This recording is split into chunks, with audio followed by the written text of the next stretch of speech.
Bill 60 has a lot to review, but here are the major changes that you need to know as a landlord or a tenant. In under 2 minutes, let's dive right into it. Evictions for unpaid rent or rent arrears will now move twice as fast. Landlords will give a 7-day notice for unpaid rent, after which they have the ability to file for an eviction with the LTB. The tenant then has the ability to challenge the eviction within 15 days.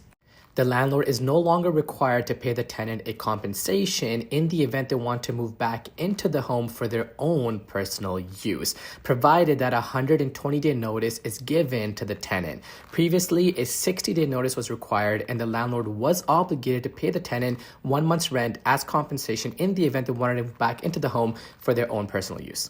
More sheriffs will be appointed to accommodate tenant evictions to speed up that part of the process.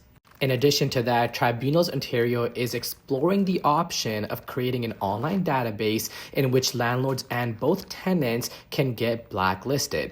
The personal information of the landlord and the tenant will be public on this database. Also, at a hearing regarding rent arrears or non-payment of rent, the tenant no longer has the ability to pivot the conversation regarding other issues unless they give ample notice up front and they pay 50% of the rent arrears claimed on the eviction notice. In a nutshell, the government is stepping in to regulate a lot of the LTB cases rather than it being a case-by-case study where the rules change per hearing. They are going to set some rules and everybody has to now follow them.